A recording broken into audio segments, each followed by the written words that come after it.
I constructed anxiety as a problem, as something wrong. And because I was a senior pastor, especially the one replacing the founding pastor, I felt like I could not admit that I was having a problem. So the number one topic that I get asked to speak on is anxiety. You're probably not surprised, but it is an epidemic. And today we've got a unique perspective as we lean into the idea that anxiety actually is an opportunity, possibly to grow in our walk with Jesus, not only to become more like him, but to grow closer to him. I think you're really going to love our guest today, Curtis Chang. He's a public theologian and a consulting faculty member of Duke Divinity School. And he's a senior fellow at Fuller Theological Seminary. He's written for the New York Times, Christianity Today, and has appeared on CNN, CBS, ABC, NBC, PBS, and NPR. Woo, that was a mouthful. Curtis is also the host of the Good Faith podcast and the author of The Anxiety Opportunity. I hope you'll hang in with us. This is going to be a really powerful reframe for you today. Thank you for being with us, Curtis. It's a pleasure to be here. Thanks for having me. Yeah. So in your book, The Anxiety Opportunity, you start with your own journey with anxiety. And most of us have a story if we really pause and we look and see the patterns in our life. So share a little bit about how anxiety showed up in your own life. Well, it's showed up in many parts of my life because if you are an anxious person, it does that. But you often don't recognize it or name it for what it is. And that was true for me.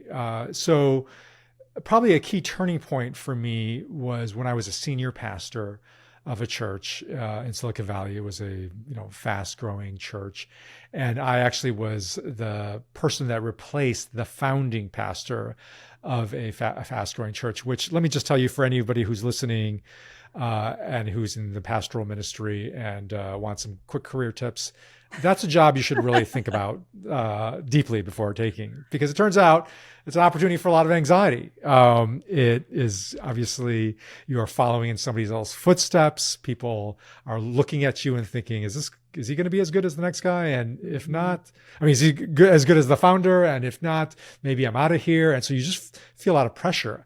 I just thought what I was experiencing was just work, pressure, stress, but I just never named it as anxiety. I just thought, well, I just have more work to do. I have a lot of things I've got to handle.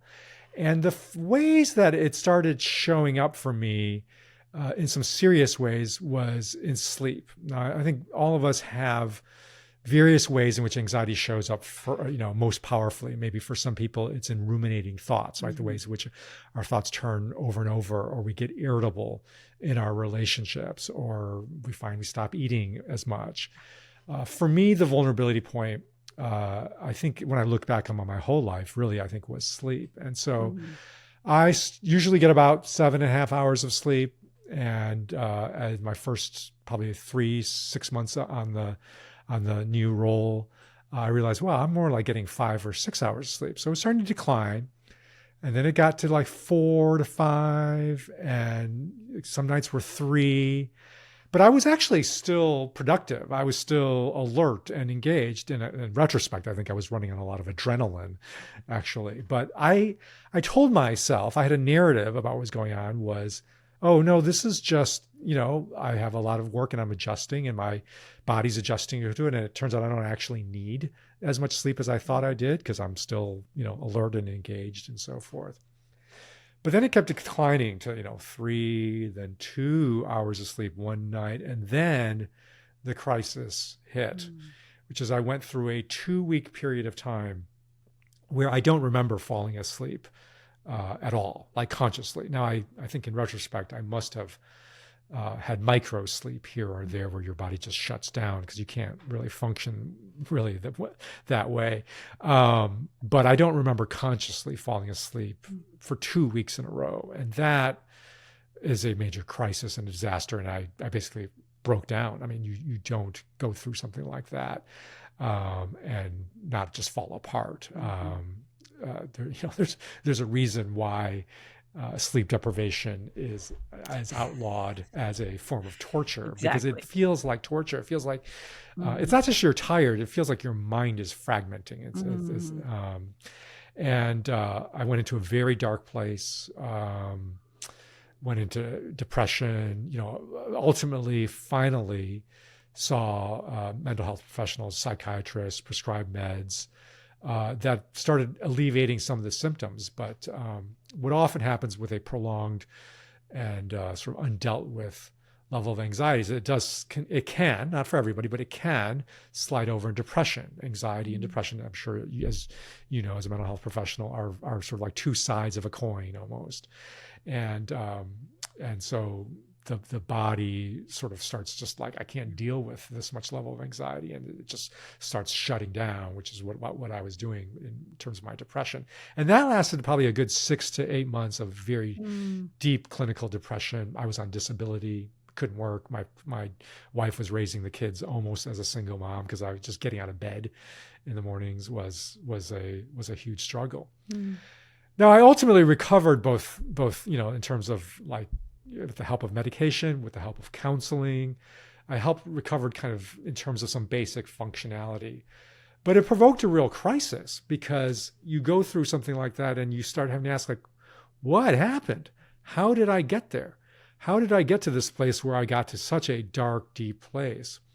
And in putting back the pieces, I realized that one of the drivers for it was not just these external factors that led to my anxiety, but it was my own internal narrative, my own internal understanding and construction of what was happening. And the way I'll just summarize it this, and then you can ask questions. I know I'm giving a long intro I here, love it.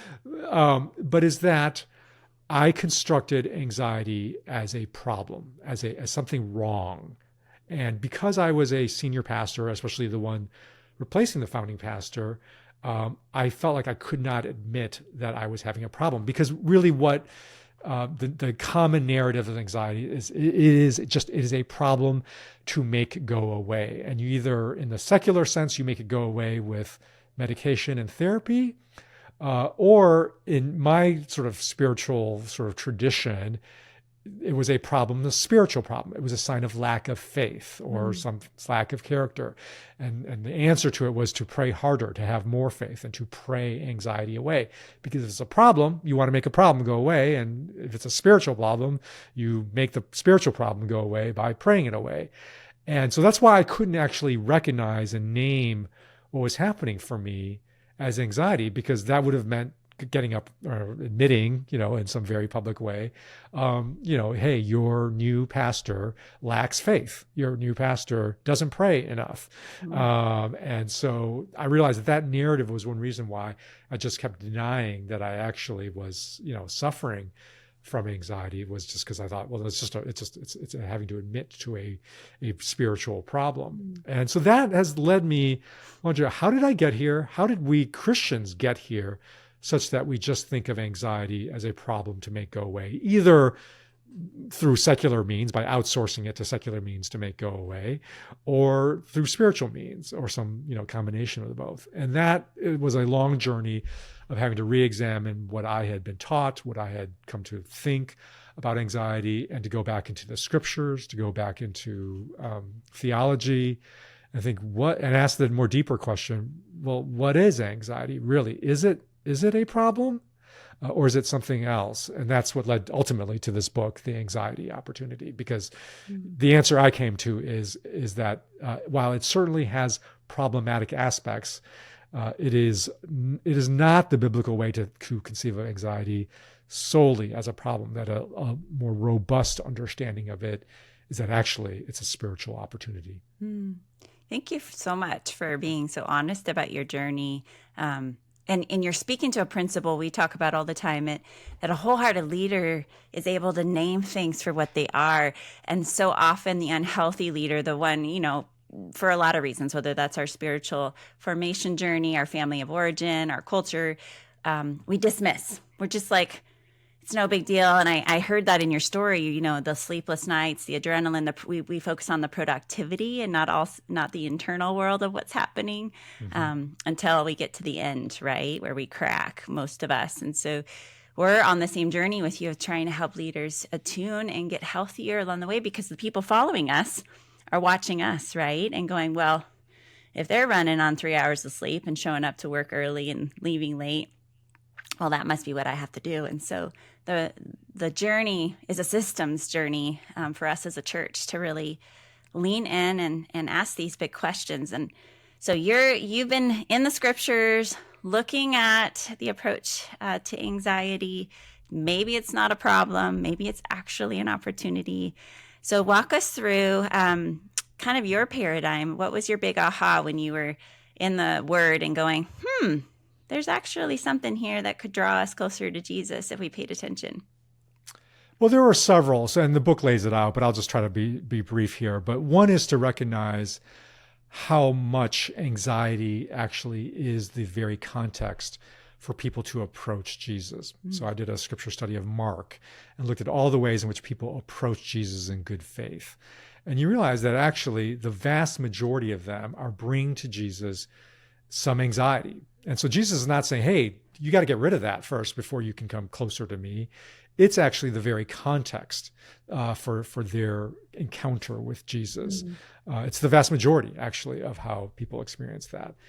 But perhaps the most, and I would say the other thing would be, looking more deeply into what I call the clobber verses that are often misused to portray anxiety as a sin, as something wrong. The classic one is Philippians 4:6, where Paul says, "Do not be anxious about anything," and we've immediately constructed it as Paul saying it's wrong to be anxious, and it's a sin, and there's something wrong. And I explain why that doesn't really hold up, because Paul, a few verses earlier, is talking about how he's anxious about Epaphroditus and sending him back to the church and all this. So it would be odd for Paul to talk, like, I'm feeling really anxious about this, and then to interpret what he's saying as none of you should be feeling anxious. You should. This is a problem. But probably the most important sort of biblical paradigm is to just recognize that Jesus experienced anxiety. And here, I think it's important for us to differentiate anxiety from an anxiety disorder. Good. Right? So anxiety is simply the natural human experience of what we experience in our body and in our mind when we are facing impending loss, potential or even very, very impending loss. When we are thinking we're about to lose something, we're going to feel the symptoms of anxiety. That's just natural. It's normal. It's human. And the reason we know it is fully human and not a sin is because Jesus himself experienced that. If you read all of the passages when he is about to face his loss of all losses, right? His death on the cross, where he would lose his relationships with his people. He would even, I interpret the scriptures this way, that he would lose on his end a sense of deep connection with the Father in that moment, that he would have to cling through the Father, even when he lost kind of a close connection. That's why he says, my God, why have you forsaken me?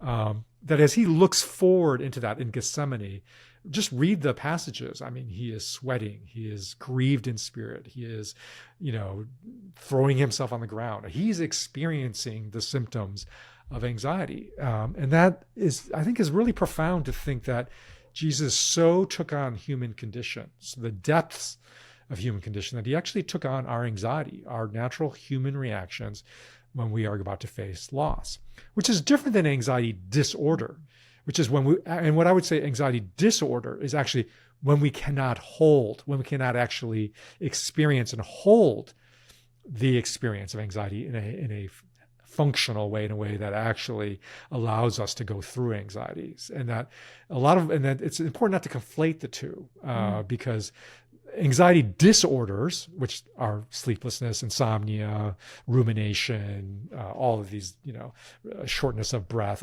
those are pointers to, wait, there's a disorder. There is a problem there with how I'm holding anxiety. But the actual experience of anxiety is something we're all meant to go through. Jesus himself went through it. And so one of the reasons I think we have to go through anxiety rather than to just make it go away, is because it is an opportunity for spiritual growth. And that's really what the scripture points to. And I can talk more about that. But one thing I do want to say, Tara, is that, I want to be clear.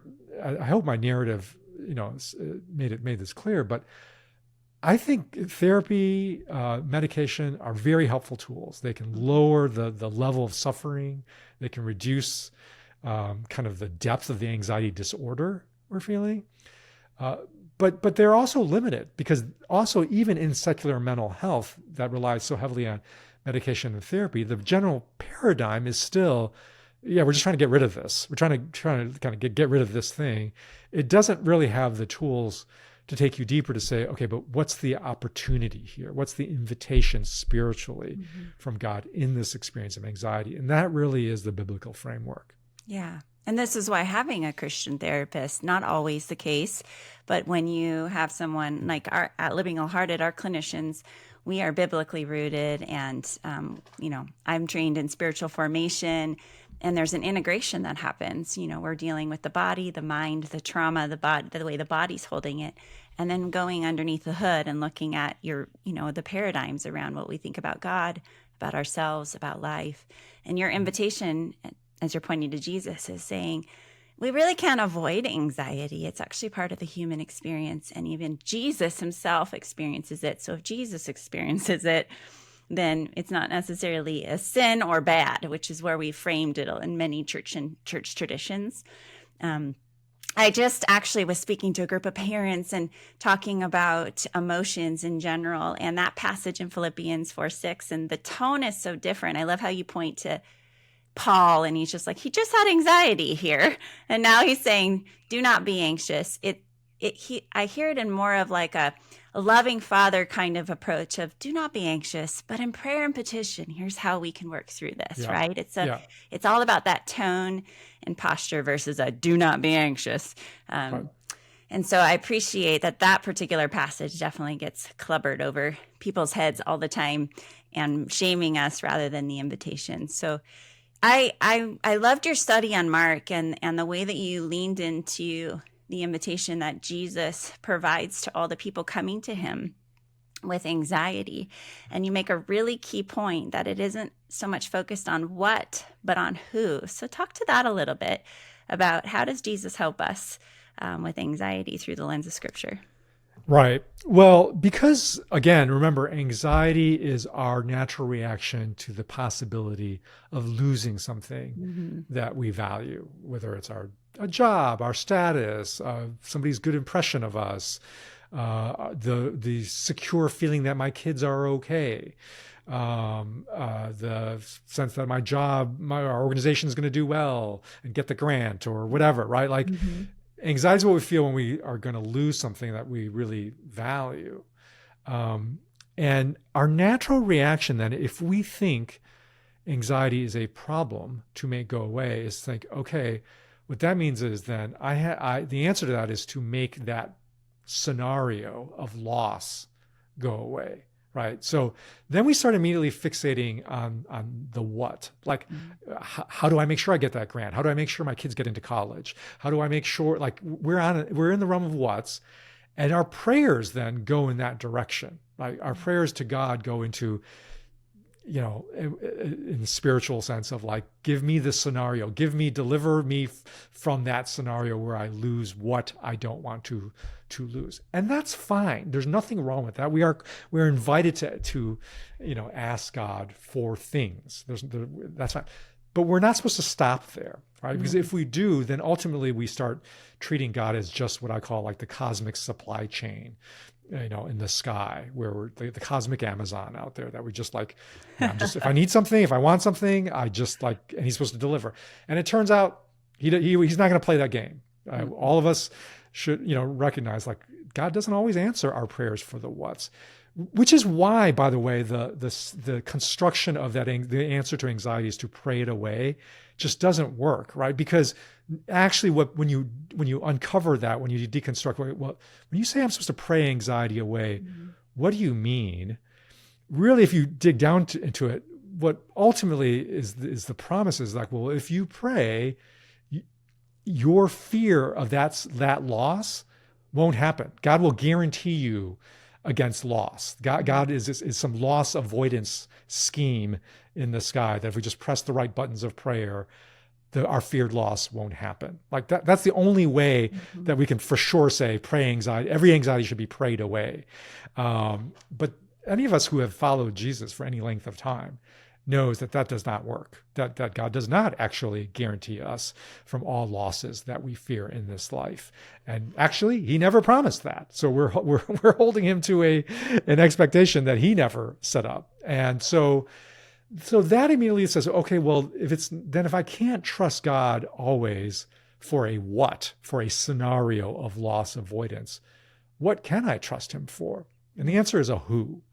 That the prayers that we pray in anxiety ultimately take us to a Father, not a scenario, not a supply chain, but a Father who sometimes gives us what we want, in terms of loss avoidance, and sometimes allows us to go through a loss, even a grievous loss.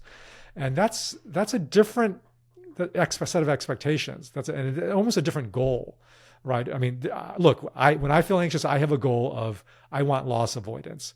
But as I have learned more and more of the sort of biblical invitation of anxiety, more and more of my desire is I want the who. I want to know my Father more deeply through this experience of feared loss, through this anxiety. And that is the biblical picture, is we meet God.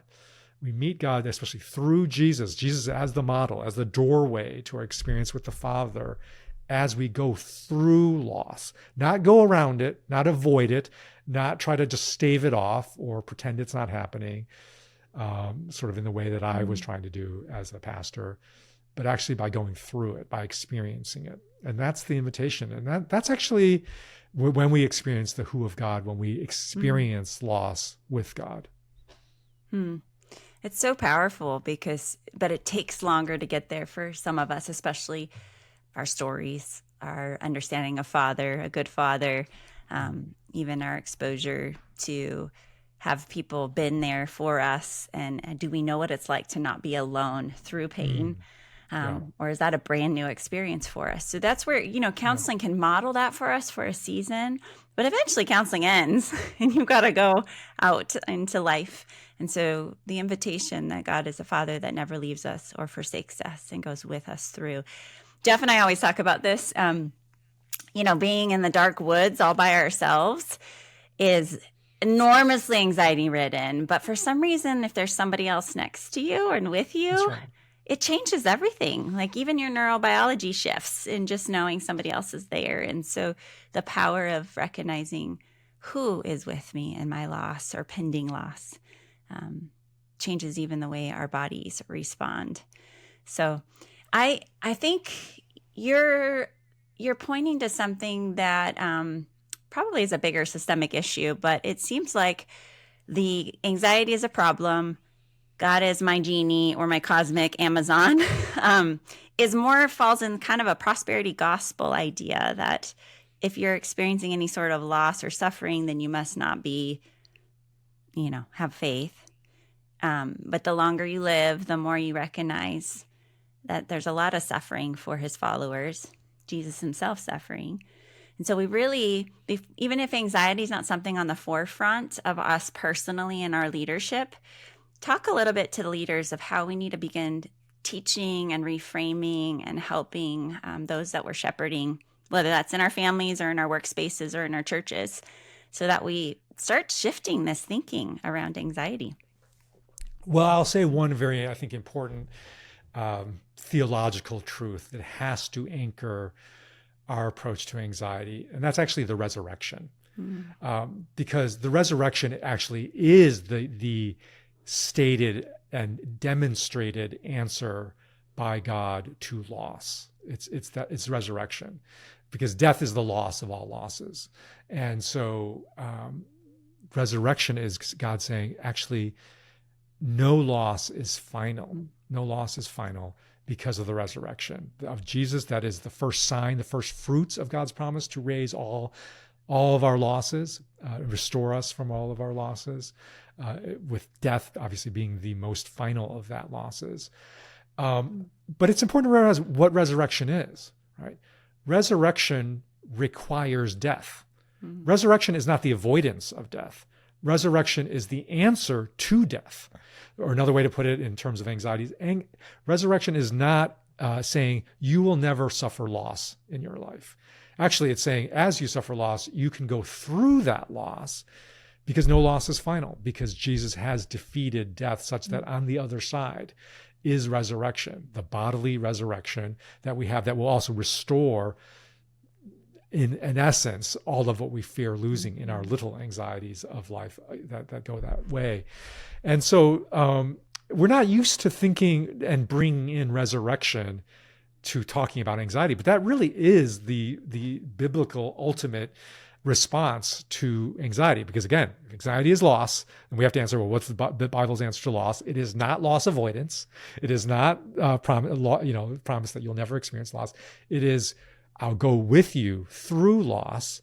And if you go with me, if you stay with me through this loss, on the other end, at the end, will be restoration. It will be resurrection.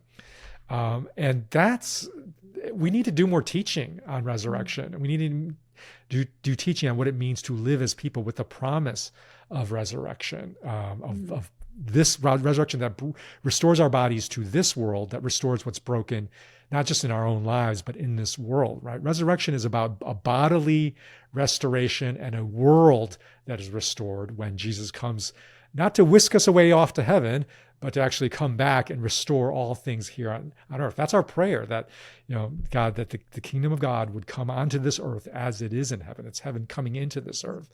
So there's a lot of theological work we need to do that is involved in forming us as people who can actually experience loss and therefore experience anxiety in a spiritually growthful way. So in other words, you're saying, the greater our hope and the deeper our understanding of what the resurrection and thy kingdom come on earth as it is in heaven, I don't know if easier is the right word, Curtis, but the easier it is to move through our anxieties and our sufferings. Or maybe I would say the more redemptive, the more redemptive it is, the more growthful it is. It doesn't necessarily, I suppose at one level it becomes easier, but I don't think that's the right word. I know, it's not the right word. It still feels hard. It still feels hard. It still feels a struggle. All loss is hard by definition. But we can go through it. We can hold it. We can hold it. And that's really, again, important to remember is that where anxiety disorder comes in, where we get into rumination, where we get into disorders in our body and in our mind, is when we can't hold anxiety, when we can't hold the experience of loss. And so we're just furiously looking and making moves that are trying to get anxiety away. And I'll give you the example for me. I'm really prone to rumination. And by that, I mean, I go around, my mind goes around and around scenarios and situation. And what's going on for me there is I am trapped in this myth that if I think about a situation hard enough, if I turn it over and over and over in my mind, I'm going to come to one final turn where I'm going to arrive at some scenario in which my feared loss goes away. Right. That's what I'm looking for as I'm turning it over and over. I'm like a hamster running a wheel, or I'm turning a ball over and over, thinking one more turn. And then then my fear of my daughter having a hard time at school will go away if I just kind of turn it over in my head. But that never comes. That never, because we cannot arrive at that scenario that guarantees us 100% from any loss. Humans can't live that way. We're not designed to live that way. And so that's why I keep turning it over and over again, because I'm looking for something that does not exist. And that's what traps me into turning it over and over. And so if you think about somebody turning a ball over and over, it gets stickier and stickier. And that's what rumination is, right? It's getting trapped and stuck in this mental turning over. So what holding is really actually just holding that loss. It's actually just experiencing. It involves things like mourning, grieving, acceptance, hope in the future, of resurrection, right? Those are holding practices that are different than avoidance practices. And where anxiety really ratchets up into the realm of disorder is when we are still stuck in this idea that, no, there's got to be a way that I can avoid this loss. So I'm going to turn it over and over. Or the other way that people do is they push it away. They like, I just want to like numb myself and not think and that's where you get into addictions and, all sorts of other sorts of things. So, people either get stuck either by trying to push a loss away or turning it around. Both are really avoidance moves. And the invitation that is modeled by Jesus is not to avoid it either by turning it around and around or pushing it away. It's to go through it. It's to hold the loss. And that's what the cross is. Yeah, that's exactly the cross, to move through. Yeah, my cheesy saying, Curtis, is we've got to feel it to heal it. And that just comes from my 20 years of sitting in the loss. And it's so hard. It's so hard. And by nature, I want to, move past, conquer, over optimize, and the problem solving. I mean, my rumination is like, if I just figured out what I did wrong and what I could do different, then I won't experience that loss again, right? Yeah. And it's such a form of control rather than coming to a posture of trusting the Father. And Tara, since you've asked the question about leaders, I think this is really where leaders can get stuck, is they just think, that's my job, is to, avoid loss for either myself, my organization, for our people. And the reality is that's not possible. And that part of actually deep spiritual leadership sometimes is actually just naming loss, experiencing it yourself, allowing others to experience that loss, creating space for grieving. By the way, this is especially true for leaders that are even like gung-ho, trying to charge ahead. You have to remember that for every change that you are trying to introduce, for every new initiative that you are trying to, kind of get launched off the ground, something is lost. That's invariably the case. So in any organization, you doing this initiative means some people are experiencing loss. That's just the reality of organizational leadership and life. So even as you are pressing ahead, if you do not stop and make room and name the real losses that are happening, which means the real anxieties that are being experienced by people in your organization, you're creating the conditions for an anxiety disorder, a kind of almost a systemic anxiety disorder in your organization, where you're like, oh, I guess we can't name and grieve loss and hold it. And so that actually forces everybody into their own kind of avoidance moves, which just creates more and more anxiety in the system. I love it. That begs the question for me, and it's a common one I get pushback on from people who really love Jesus. They love the word, and they are maybe the go-getter leaders who are believers and faith people, right? But the question often comes like, how long do you stay in the grieving? So when we look at Jesus and his model, at some point, when do we begin to let go? Because that's what people often fear. It's another fear of, if I start feeling this, it's never going to stop and everyone's just going to mellow or, wallow in our pain. So again, common question, a common fear. Speak to that before we finish up here.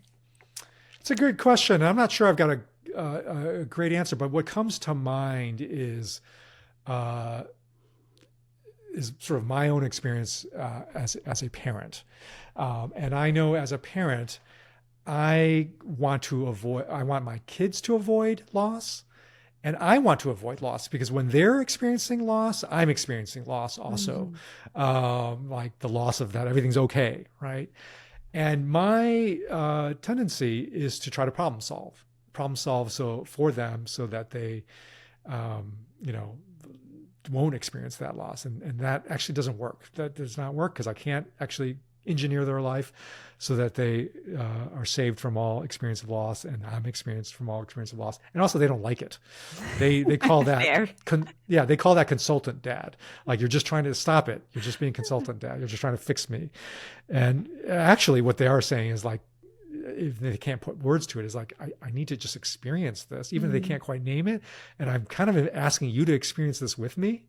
So I've tried to learn to put consultant dad on the shelf for when it's much more appropriate for him to come out, and just be more grieving dad. And so that when my kids go through losses, I'm just like holding it with them.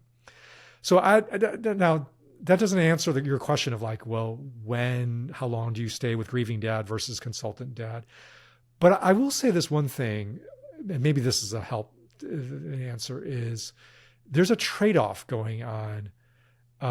Grieving dad feels sadder, but feels less anxiety, if that makes any sense. Because actually I'm actually just going through the suffering, going through the loss. And I'm feeling sad about it, but I'm no longer furiously turning things over, trying to solve it as much. And so the sadness is kind of replacing the grieving is sort of replacing the anxiety. And I think something like that has to happen. So I don't know when that happens for everybody, but I think that's at least barometers to pay to. It's like, have I felt sad enough that that so much so that the anxiety is lowering? That I think is something we're shooting for. And that may sound like a tough trade-off, but it's the only trade-off that you can make, really. Because if you're unwilling to suffer, if you're unwilling to feel sad, you unfortunately are consigned to a life of anxiety, whether it's low level or disordered or something, because that's how we actually are meant to go through this. And so, anxiety this isn't totally 100% true, but there's some truth to this statement that anxiety is unmourned suffering.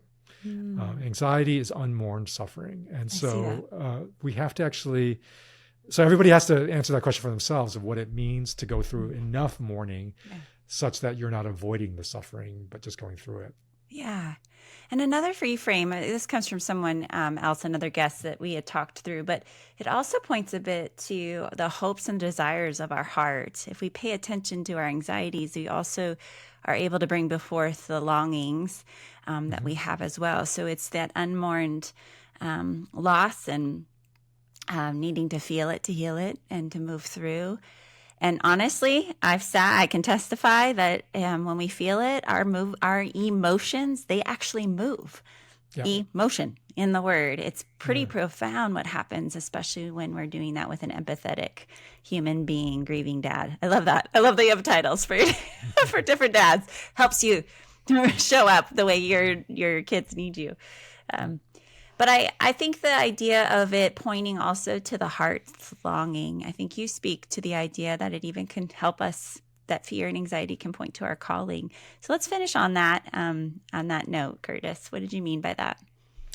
Well, anxiety is a great diagnostic diagnostic of our heart, if we can actually listen to it. And that's, really what Psalm 139, which is a great psalm for anybody feeling anxious, is. And it starts with, search me and know my anxious thoughts. Like the psalmist is not saying anxiety is a problem that I have to make go away. It's actually a context, the opportunity for God to search us, to know us better, know my anxious thoughts. And then the psalmist says, and see if there is any wrongful way within me. It doesn't assume that just because I have anxious thoughts, there's something wrong with me, but saying, but it's an opportunity for God to search my anxious thoughts, which are not wrong by themselves, but they may contain some need for correction, some need for clarity, that something is wrong right now.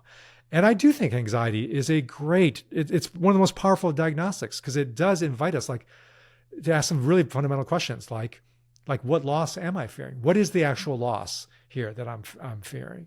And what is my expectation of God amidst this feared loss? Do I have some wrong conception of God in play? And then what are my own hopes, like you said, in here? And it may be, this is a great hope for it. I have a great hope for my kids, for my business, for my organization, and so forth like that.